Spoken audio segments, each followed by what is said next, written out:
Tell us when it's live.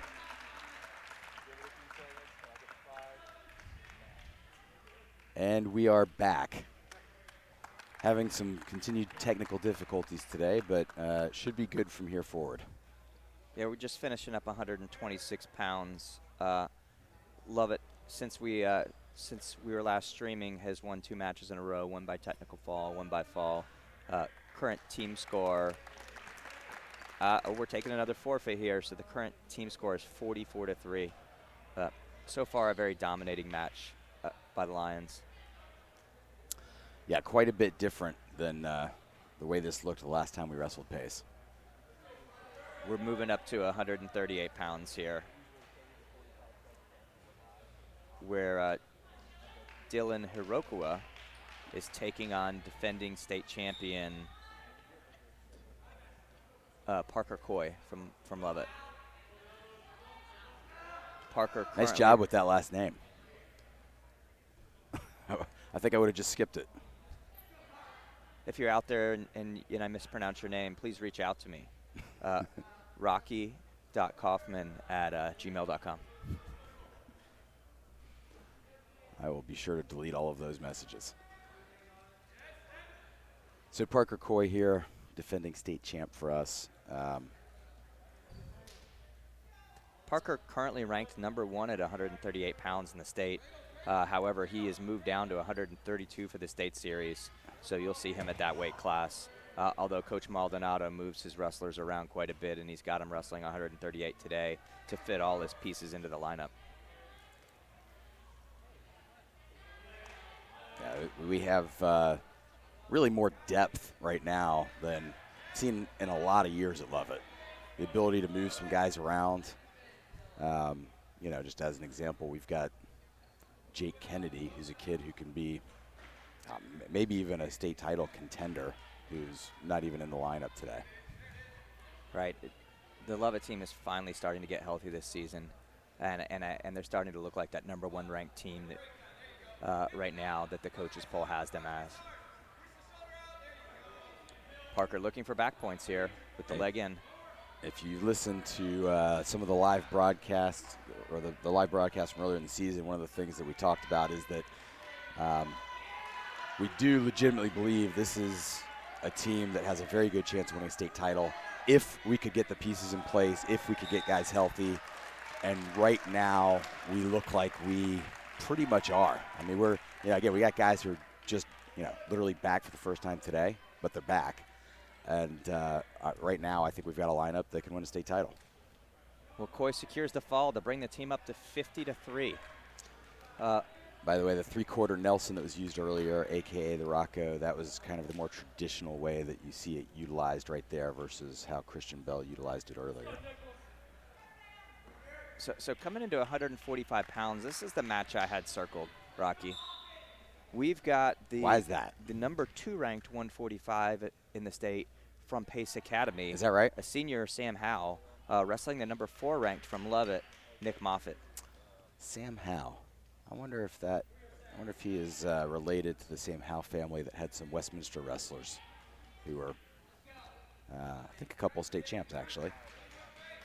Well, Howe was either 2nd or 3rd at the state tournament last year, so he's a returning all-state wrestler. Moffitt really looking to make his mark this year as a junior. Howe wrestled at 152 in our last dual meet, and he wrestled Christopher Mance from Lovett, losing a fairly close match to Mance. And just to be clear, although Mance is a freshman, he's a legitimate state title contender. So losing close to Mance means you have to be pretty good. Absolutely. Especially bumping up a weight class to wrestle him. Yeah, Mance currently ranked number 1 at 152 as a freshman. It's pretty unique to see a freshman ranked so high at that difficult weight class. So I do believe that we have had a freshman state champ at Lovett before. We have never had a 4-time state champ, but I do think that there was someone back in the day who won it as a freshman. I know that we've had various finalists as freshmen. Yeah, with the couple of freshmen we have this year, both are high in the rankings and looking to make their mark on on the Love It leaderboard. Moffitt was a nice shot attempt there, stopped by Howe. So Joey next to me is talking about really wanting to see this match to see where Moffitt is right now, and that's based on the fact that he's having a good season. You know, he's a guy that I think that we'd have to say we expect to place at state at this point. It's a matter of how high in the podium can he make it. Yeah, Moffitt. Just a tough kid. One of those really hard workers in the off season that got almost an extra season between seasons, right? He put in work all summer long. I believe he went to the NHSCA tournament last year, so definitely much improved from a season ago where he was a state qualifier. You know, there's always a thing. You talk about one good wrestler, another good wrestler.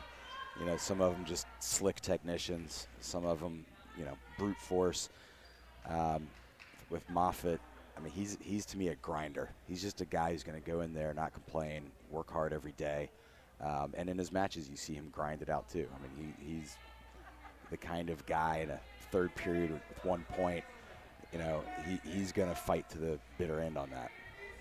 Yeah, we saw that a week ago at the Prep Slam, where he came back and placed at that tournament. Tournament had 31 teams from 8 states. Really good showing from him. He had to win a couple of really close, gritty matches to get on the podium there. So working back to his base here. When you're bellied out, not many ways to score from your belly, so we refer to it as getting back to your base, getting your knees under you, so you've got a position to score from. Pace wrestler doing a good job keeping pressure on him, keeping him off his base. There we go. Back up, knees under us. See if we can work from here. Yeah, Pace Academy riding really well here. Good at keeping that pressure, but Moffitt gets to his feet. Nice switch attempt. Didn't quite work. That switch is one of the reasons that works so well. If you saw the Pace wrestler had his hands locked around our midsection while we were on our feet, when you hit that switch, they have to break the lock or they get a penalty call for locked hands. So solid attempt there, didn't pan out. We've got 26 seconds left. Opportunity to restart the match here and win off the whistle here from Moffitt. I think that was a good stoppage for him at this point. Right, to your point, I'd like to see him explosive off the whistle. You know, he had quick movement off the whistle. You really want to see a quick stand-up, quick switch, something. Try to beat the whistle just a little bit. 14 seconds left. One of the little tricks that I like, usually you can watch a referee and they have little mannerisms that they utilize consistently before they blow the whistle. A lot of wrestlers are looking down, they're not looking. I like to see my wrestlers watching the referee, trying to identify when they're going to blow that whistle. And a lot of times if you beat them just by a split second, they let you keep going. Pace starts bottom. Moffitt gets the legs in right away. That's kind of his signature. Which is good. He likes to ride those legs. Double legs in now. You see the Pace wrestler trying to get his knees together to try to get one of the legs out, which he did effectively there.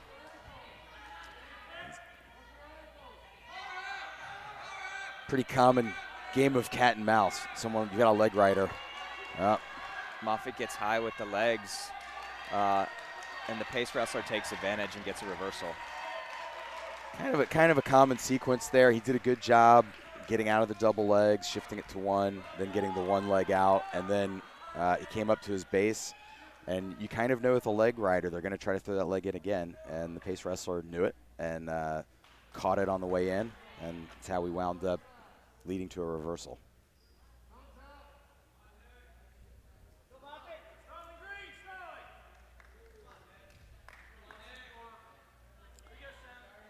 One minute left with a 2-0 lead from Pace Academy.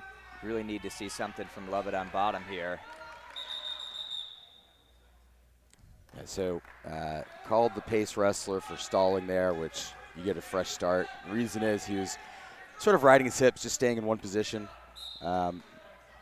It's third period, he's up by 2, and he's done a good job riding, so he probably is. It's not that he's not looking for back points, but he knows that if he can ride through this period, he's going to win. There we go. Great bottom wrestling. Now we got a 2-1 lead. Each wrestler has a stall call. A takedown could win the match if we can get a takedown and hold them, being that there should be short time left if we get one. It puts us in a good spot for it. But we've got less than 20 seconds to score at this point. You know, a stall call would be interesting here, too, which would also tie it up, although I doubt it's going to happen unless it's blatant. Referee Rondomonico isn't one of those refs that likes to 6 insert seconds himself. left. 6 oh, seconds look at left. this. Look at this. Come on. Oh, it's going to be close. 2-1. Oh, man. Oh, very close match. That is a very good match, and kind of like you predicted, it ended up being a good match, and it's a good indicator of where Moffitt can be. If this really is the, top guy in the state at this weight class, it means Moffitt's right there. Pace Wrestler is a better wrestler today, but that's a match I could see being won in 5 weeks. Well, and that's the thing. Pace is in our area, right? We're going to see them at least 2 to 3 more times this season.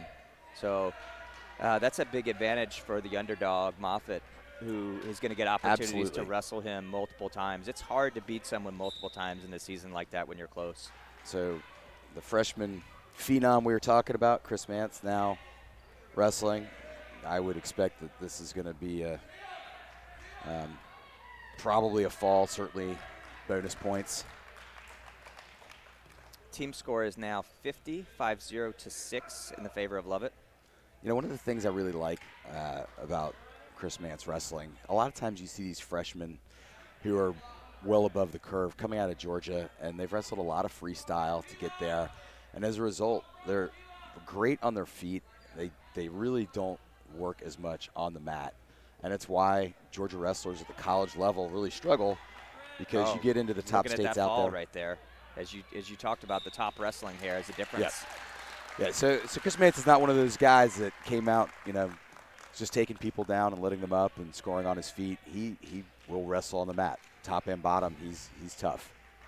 And that brings the team score to 56 to 6, going into 160 pounds. We have, Will Lecomte from Lovett? It is. Lecomte Good, is solid kid. wrestling. There's several wrestlers from Pace Academy listed around this weight. I believe he's wrestling Henry Lusink from Pace Academy. I believe that's correct. Lusink with the physical collar tie there.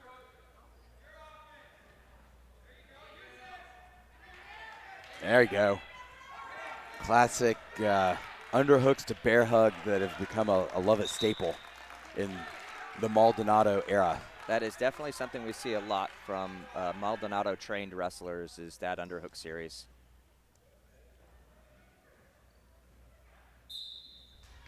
I think we actually got away a little bit with a improper starting position there. Oh, absolutely. Did you notice that as well? on the tricep and not down on the elbow. Exactly. He was almost into the armpit. Yeah. You have to have the hand on the elbow. It's one of those kind of minor infractions that it really doesn't make that much of a difference. Lecomte, another one that's just coming back from injury. He's seen very little action this season. I think he's had a few matches. Be interesting to see what his conditioning looks like if we get late into this match. He's a hard worker. I would imagine that even if he hasn't been in the practice room a lot, he's probably been doing the right things outside the practice room to stay in shape. Now, we all know that you can't get in shape for wrestling except for by wrestling. But I don't think you're going to see a big third period breakdown. No, there's no shape like wrestling shape.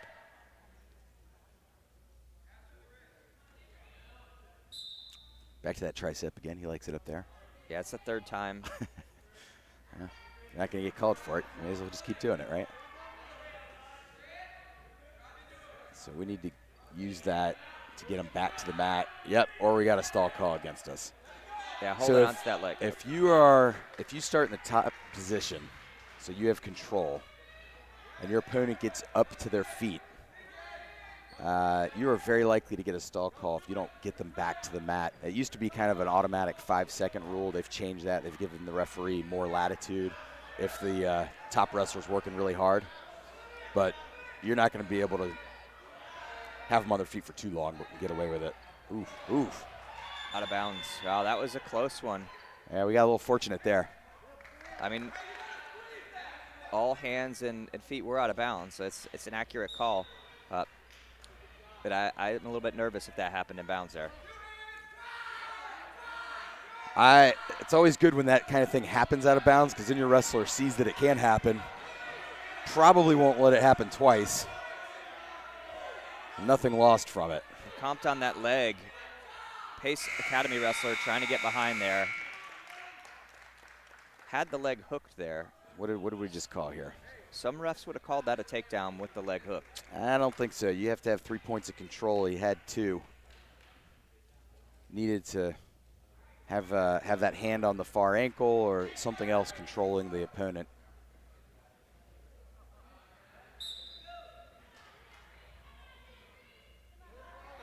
So this Lecomte starting on bottom here. So if you saw that takedown, those of you who have been around a while may not know that, called a tripod or a quad pod. I've heard it called both ways, but you know, that was never seen in our day, where you basically just put both hands on the mat, step up your legs, and work for hand control to get out. Yeah, I never understood calling that a tripod, given that you've got 4 points on the mat. Yeah. Well, it's the first time I ever, that, yeah, the first time I ever heard of it, I heard of it called a tripod. It was probably a couple years later that I heard quad pod, and I agree, it always made a lot more sense. I think it kind of evolved from the head on the mat and 2 legs being a tripod. So it's a tied match now. 3-3. 3-3.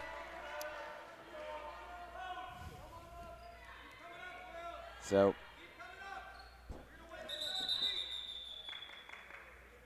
1 minute left in the second. Couldn't see it from my angle. I believe he had a bar arm in, and he probably got that arm past 90 degrees on the back. They used to actually call that a point against you. They've changed that rule to where it's now potentially dangerous. Oh no! Yeah, I think if you go if you move your arm up, it's actually a penalty point. But if it just gets past 90 degrees, it's a potentially dangerous. My understanding is it's if you put pressure forward on the shoulder joint, but this is one of those areas where they change that rule constantly. It's hard to keep up with. So 4-3. 31 seconds left in the second period. Close match here. We do have the advantage. You know, getting out of this period with no score would be just fine for us. We need to. Oh. Good shot by Pace Academy, defending Lecomte on the head there. It's taken down with 10 seconds left.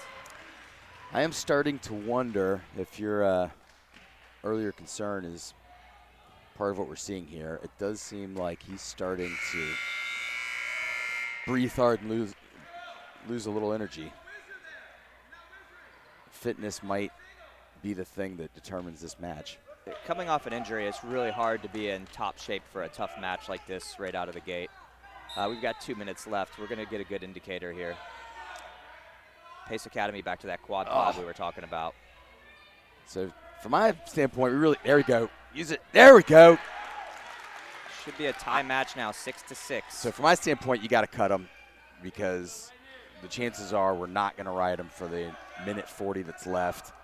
That said, Pace doesn't seem to be doing a lot on bottom right now. I'm wondering the Pace Academy wrestler, how good a shape he's in, because seems to be getting a breather down there. Nice way to put it. So Coach Maldonado is signaling to cut him loose. Actually, you can cut him during time, or you can just stand him up. Yeah, we've seen both in this match. So we are down by 1 point. We need a takedown, obviously. Oh, man. Don't give it up. Don't give it up.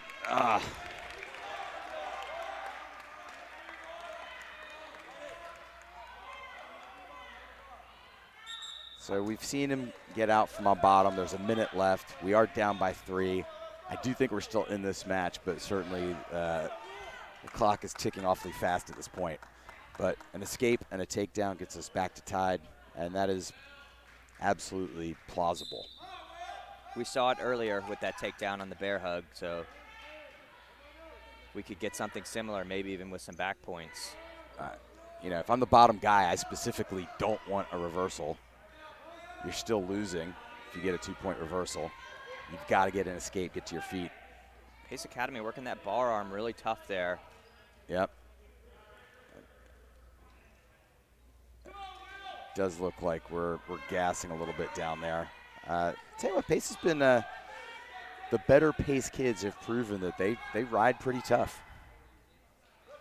Yeah, this Pace Academy, I can see why they have some votes in the coaching rankings as a top team. Oh, we've got a penalty point. That's an interesting. I mean, it still leaves us. potential. It means we can get a reversal to tie instead of having to have a escape and takedown. I'd like to see a quick stand up to a standing switch, something along those lines. But you got to be. And he's trying to switch. Eric, do it He again. heard you Don't from stop. the You got to broadcast keep booth. going. The switch just seemed to lack a little energy. Yeah, this match is over. Solid match. These two are going to see each other at least 1 or 2 more times this season. I expect Lecomte to, continue to get better coming off this injury and really avenge this loss later in the season. Yeah, I think it's seeing that match, knowing that he's not been back long. I think that we definitely have a good chance to win that in a few weeks when it matters more. I guess you would say it should matter today because it is the area duels. However, we've got enough of a lead where that wasn't going to be the thing that changes it. And this is our final match of the night at 170 pounds. We've got an interesting matchup. Finn Bresnahan, senior from Lovett, is wrestling Jude Black from Pace Academy. And the reason this is an interesting matchup is these two saw each other earlier in the season with the Lovett wrestler having a pretty big advantage and actually getting reversed to his back. It was his first match back, another one who was out of the lineup with an injury. And, he was wrestling well for a while. He slipped up, gave up a win. I believe he's actually wrestled this guy multiple times through the years. And that recent win for Pace was the only time the Pace wrestler has been victorious over Finn. Bresnahan motivated to start a new streak here. Yeah, Bresnahan's one of the leaders of this team. Had a concussion last year at the state tournament. I believe he would have definitely been a state placer if that didn't happen. Definitely an expectation for him to be on the podium this year. Yeah, this senior class wants to make their mark, and there's several of them really looking for that opportunity to get that state medal. So if you saw that little exchange there, it was actually a similar situation to how Finn wound up on his back in their previous match. I guess he's learned the lesson. It wasn't going to let it happen to him again. Another underhook to a bear hug. Yeah, which is It's a common surprising theme seeing Bresnahan do it. Through his career, he has been a low single kind of a guy.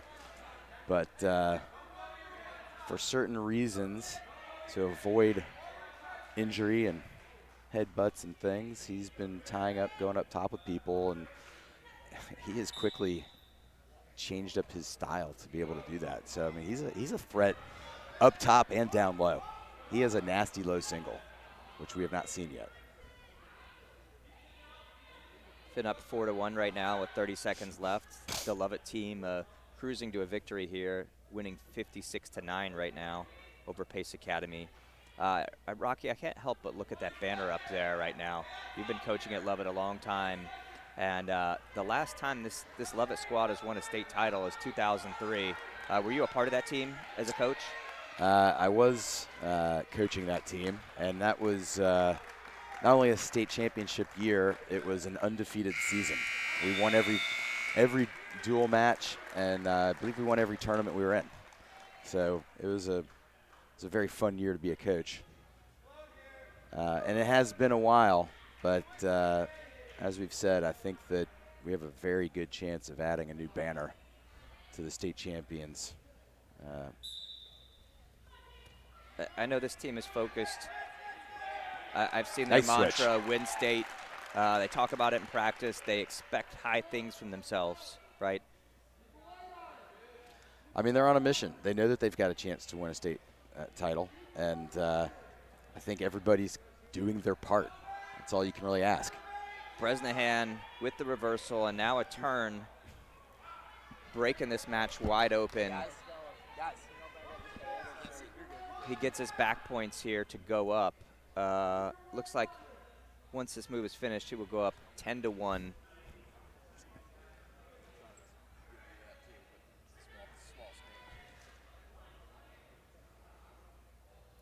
He's got to watch that bar, that it doesn't go illegal there. So 8-1. You need. He's still holding 2 back points on that bar. Oh, is he? Okay. So we're going to have the major. At this point, from the standpoint of team points, it doesn't really matter, but it's, you know, there's pride in it, and it's also a matter of this is practice at this point. Oh, he's holding 3 there. Okay, 11-1. So you want your wrestlers, even when the team score doesn't matter. We've got this thing locked up. You want your wrestlers to be on a mission every time they're out there. Rack up points, get the fall if you can. They need to be prepared to do that in the matches that do matter, and they will in the next 2 weeks. Bresnahan lets him go. 30 seconds left in the second. And it looks like maybe have something on the mat, some debris. Band-Aid or something like that.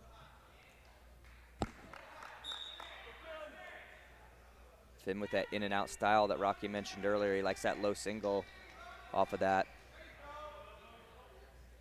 So you notice he's really not using it right now. Probably going to try a drag by or a shuck with this front head. Yeah. Gets behind for the takedown there, 13-2. Going into the third now. I got to believe that Bresnahan's thinking that he wants a pin here. This is a bit of a revenge match for him. Pace chooses neutral. I don't know what, that's always one of those things where you're down 13-2. There's no good decision. Yeah, you see the wrestlers sometimes looking like, I've been taken down, I've given up points on bottom, I've given up points on top, what do I choose? I can tell you, we saw him, Pace wrestler, take a shot there. I don't want to see that. If my wrestler's down 13-2 and you're going to take neutral, I want to see them going for a headlock, going for a throw, even if it's not their game and they're not good at it. It's your only chance of winning. So, you go for the win. You don't just takedown and tilt. I think this match is going to be over, Rocky, once he's back. And it is. With a technical superiority or a technical fall here, Bresnahan wins by 15 points. Nicely done. Final score is 61-9 for the Lovett School. Dominating victory, although Coach Maldonado is probably looking at a couple of those close matches and wondering how we turn those around in the next few weeks. Obviously, I'm hoping we turn a couple of those matches around as well in the Kaufman household. It will be interesting to see if that guy who weighed in at 182 and placed last year at 182, it will be interesting to see what weight class he ends up at. Yeah, my guess is he's ranked at 182 pounds, and we won't be seeing him at 195. Coach Maldonado rallying the team together after the area victory. Immediately the thoughts need to be shifting toward winning the state quad, which is going to be back here at Lovett next week. So you mean the sectionals? It's called the state quad now. They've shifted it. They're just going to keep changing names, huh? Okay. State quad. The state quad. So what happens, as I explained a little bit earlier, is... Yeah, I haven't seen the info on that. Please explain how this is working in terms of what you know about what teams are in our quad and so on and so forth. So that was predefined. Essentially, there are 8 areas, each having around 5 to 8 teams. The top 4 from each area move to the state quad, and there's 8 state quads, with only the winner of the state quad going to state next week. I'm sorry, did you say that there's 8 state quads? Correct. So we will have an 8-man bracket at the state tournament. That seems like an oxymoron, does it not? There are 4 teams in each quad. Only the winner will go to state next week. I see. Okay. And so next week, Lovett has to win out. And if you guys remember last year, if you were watching or you were here, we had the state quad at Lovett last year as well, and we beat Fannin County in a very close match to go to state. Fannin County ended up being the traditional state champions later on, and we stopped them from going to the state duels. They didn't even get to attend. So next week is going to be very competitive. I've heard Bremen will be one of the more competitive teams we see here next week, which there's going to be some great individual matchups in that duel. Yeah, and those of you who have been Lovett Wrestling fans or wrestled many years ago, you might remember that Bremen has been a top competitor for a lot of years. They are not what they once were, but you still have to know that you're going to hit at least a couple hammers when you go up against the Bremen squad. So I don't know what that. I still think that we've got to be the front runners on a dual team score, but we're going to definitely get some tough matches out of that. Absolutely. They have top-ranked or highly ranked wrestlers at 106, 113, 126, and I think somewhere in the 145, 138 range. So we'll see some good individual matchups. But one of the unique things about this Lovett squad is they've got good wrestlers at every weight class. So we face some of these teams that might have 3 or 4 or 5 good wrestlers. But when you look at the Lovett team, I believe outside of heavyweight, we're ranked at almost every weight class, and I expect us to be ranked at heavyweight soon. Yep. That's a lot really of depth. An indicator of not wrestling this year more so than capability at the heavyweight weight class. So before we wrap it up, you got anything else for people to know as we go into the state quad next week and the state duels thereafter? Well, if you can't make it here and watch it in person at Lovett, which we want all our fans here, absolutely, Rocky and I will be back next week calling the match and hopefully watching this Lovett team qualify for the state tournament again. Right. Thank you, and hope you all enjoy your weekend.